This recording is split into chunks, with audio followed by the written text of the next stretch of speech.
আসসালামু আলাইকুম, সবাইকে স্বাগতম। প্রিয় শিক্ষার্থী বন্ধুরা, আজকে আমি জাবেদা ও হিসাব সমীকরণ সংক্রান্ত কুমিল্লা বোর্ড 2017 সালের যে সৃজনশীল প্রশ্নটি এসেছিল ওই প্রশ্নটির সঠিক সমাধানের চেষ্টা করব।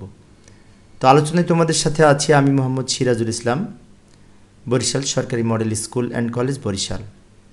চলো শুরু করা যাক। তো এই যে প্রশ্নটি তোমাদের সামনে আমি উপস্থাপন করেছি, উপরে উদ্দীপক, নিচে উদ্দীপকের আলোকে প্রশ্নে বলেছে জনাব সাজিদের প্রারম্ভিক মূলধন নির্ণয় করো। অনেক সহজ। এই যে 1 তারিখে কী কী নিয়ে ব্যবসা শুরু করেছে লক্ষ্য করি। নগদ 2 লক্ষ টাকা, 20,000 টাকার যন্ত্রপাতি এবং 40,000 টাকার বই নিয়ে ব্যবসা শুরু করেছে। তো এই অঙ্কটা হচ্ছে সেবামূলক প্রতিষ্ঠানের অঙ্ক। তো যায় ক নাম্বারের এই উপরে 3টা যোগ করে প্রারম্ভিক মূলধন হবে। 1 তারিখে কী কী নিয়ে এসেছে এইগুলি। তো এইভাবে আমরা ক নাম্বারের সমাধান লিখতে পারি। 1 তারিখের লেনদেনটি উপরে আমি নিয়ে এসেছি। তো লক্ষ্য করি, প্রথমে লিখব 2016 জানুয়ারি 1, নগদ 2 লক্ষ টাকা, যন্ত্রপাতি 20,000 টাকা, এবং এই যে বই নিয়ে এসছে আইন বই, যেহেতু আইন ব্যবসা করবে, উকালতির ব্যবসা, সেই জন্য 40,000 টাকা। সবগুলো যোগ করে 2,60,000 টাকা, যেটি এই প্রারম্ভিক মূলধন হিসেবে গণ্য হবে। অর্থাৎ 1 তারিখের লেনদেনটি যে উপরে লিখে রেখেছি, উত্তর কিন্তু নিচের অংশটুকু, উপরের অংশটুকু উদ্দীপকের দেয়া ছিল, সেখান থেকে এনেছি আমি। তো আমরা আবার সেই উদ্দীপকে ফিরে এলাম খননের জন্য। খননে বলেছে 5, 15, 18, 31 তারিখের লেনদেনগুলি জাবেদা করো, তাই না? তো এই যে 5, 15, 18 এবং 31 এগুলি নিয়ে জাবেদা করব। তো যাই পরের স্লাইডে জাবেদার ঘরটা নিই। এই যে জাবেদার ছক অঙ্কন করলাম এবং ছকের উপরে ওই 4টা লেনদেন লিখে রাখলাম। এই যে 5, 15, 18, 31 লিখে রাখলাম, কারণ এইগুলি দেখে আমাদের জাবেদা করতে সুবিধা হবে। তাহলে এখন আমরা ছকের মধ্যে জাবেদা লিখি। এই যে উপরের লেনদেনগুলি থেকে আমরা জাবেদা লিখব। 5 তারিখে 2016 জানুয়ারি 5, মক্কেলকে আইন সেবা প্রদান, নগদে 25,000, ধারে 20,000। নগদে যেটা প্রদান করা হয়েছে, নগদ টাকা পাওয়া গেছে, নগদান হিসাব ডেবিট, এই 25,000 টাকা। আর ধারে যেটা সেবা প্রদান করা হয়েছে, প্রাপ্য হিসাব বৃদ্ধি পাবে, দেনাদার বৃদ্ধি পাবে, তাই প্রাপ্য হিসাব ডেবিট করব, এই 20,000 টাকা। আর দুইটা যোগ করে সেবা আয় হিসাব ক্রেডিট, দুইটা যোগ করে 45,000 টাকা ক্রেডিটে লিখব। ব্যাখ্যা লিখব নগদে ও বাকিতে আইন সেবা প্রদান।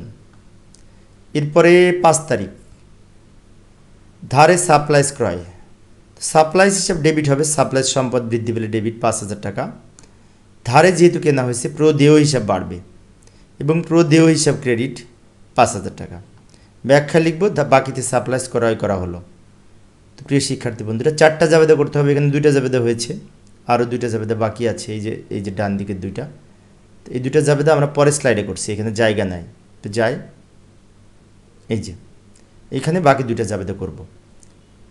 18 তারিখ কি বলেছে, 5 তারিখের প্রদত্ত সেবার বিপরীতে 40% নগদে আদায় হলো এবং যার 2% বাট্টা, একটু ক্রিটিক্যাল আছে, ভালো করে লক্ষ্য করি। নগদে আদায় করার জন্য নগদান হিসাব ডেবিট।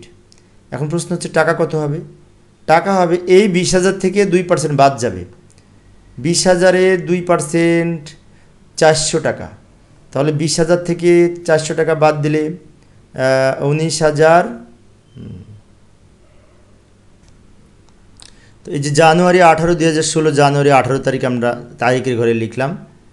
এখন কি বলছে লক্ষ্য করি, 5 তারিখে প্রদত্ত সেবার বিনিময়ে 40% নগদে আদায় হলো। 5 তারিখে যে বাকি ছিল, এই যে লাল কালার দিয়ে রেখেছি 20,000 টাকা, এই 20,000 টাকা কিন্তু প্রাপ্য হিসাব ডেবিট করেছিলাম, দেনাদার ডেবিট করেছিলাম। সেখান থেকে আমরা টাকা পাবো, তাও আবার 40%। সেখান থেকে আবার 2% বাট্টা বাদ যাবে। ভালো করে লক্ষ্য করি, 20,000 টাকা 40% 8,000 টাকা। সেই 8,000 টাকা আমাদের 2% বাট্টা বাদ দিয়ে বাকি টাকাটা লিখব। 2% বাট্টা হিসাব করলে হয় 160 টাকা। তাহলে 160 টাকা বিয়োগ করলে 7,840 টাকা নগদে পাবো।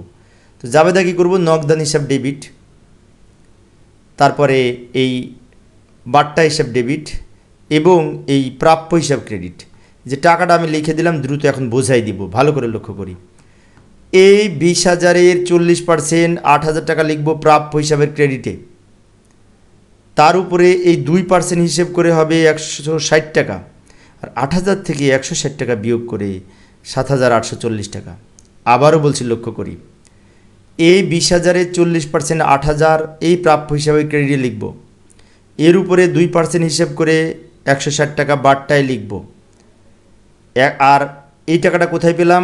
8,000 থেকে এই 160 বিয়োগ করে 7,840 টাকা নগদে পাবো, তাই নগদান হিসাব ডেবিট হবে। ব্যাখ্যায় লিখব 40% নগদে আদায় হলো এবং 2% বাট্টা প্রদান।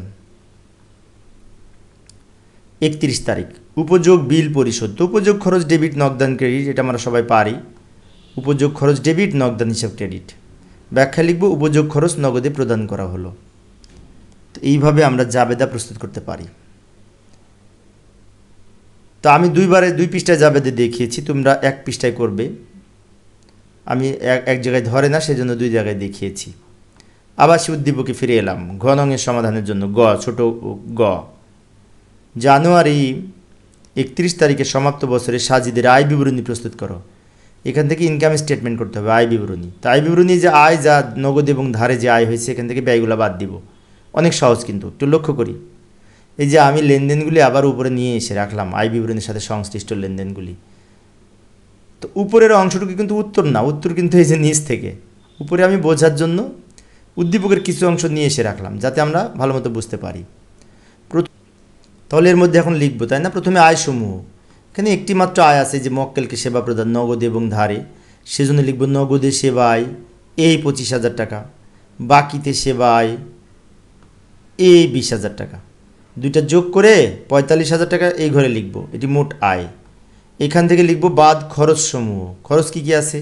এই যে 2 তারিখে পত্রিকায় বিজ্ঞাপন প্রদান, এইটা লিখব বিজ্ঞাপন খরচ বলে, এই 2,000 টাকা প্রথম ঘরে। আবার এই যে ভাড়া প্রদান, এটা লিখব ভাড়া খরচ হিসাব, এই 10,000 টাকা মাঝের ঘরে। সাপ্লাইজ ক্রয়টা আসবে না, সাপ্লাইজ ক্রয় সম্পদ। এই যে এইখানে বাট্টা হয়েছিল, মনে আছে? 2% বাট্টা কেটে কত হয়েছিল? এই 20,000 টাকার 40% 8,000, সেখান থেকে 2% বাট্টা হিসাব করে পাইছিলাম 160 টাকা, জাবেদাই করেছি, কিন্তু ওই টাকাটা লিখব বাট্টা খরচ হিসাব বা প্রদত্ত বাট্টা হিসাবে 160 টাকা। কীভাবে পেলাম? এই 20,000-এর 40% 8,000, তার 2% 160 টাকা। এবং উপযোগ খরচও কিন্তু উপযোগ খরচ লিখব 2,000 টাকা। এগুলো হচ্ছে খরচ। আয়গুলো লিখে খরচগুলি বিয়োগ করব। এগুলো সব যোগ করে শেষের ঘরে লিখব 14,160 টাকা, নিচে দাগ দিব। 45,000 থেকে 14,160 টাকা বিয়োগ করে এইখানে টাকা লিখব, এবং এটার নাম হবে নেট মুনাফা। অর্থাৎ এখান থেকে আমরা আয় দুইটা যোগ করলাম, ব্যয়গুলি সব বাদ দিয়ে নেট মুনাফা পাইলাম। এইভাবে আমরা আয় বিবরণী প্রস্তুত করতে পারি। তো প্রিয় শিক্ষার্থী বন্ধুরা, এই ছিল আমার আজকের আলোচনার বিষয়। আমি অল্প অল্প করে আলোচনা করি, যাতে তোমরা ভালো মতো বুঝতে পারো। তো পরের ক্লাসে আরও যে সমস্ত বোর্ডের প্রশ্ন আছে, সেগুলি সমাধানের চেষ্টা করব। দেখার আমন্ত্রণ রইল। পরিশেষে সবাই ভালো থাকবে এবং সুস্থ থাকবে, এই কামনায় খোদা হাফেজ।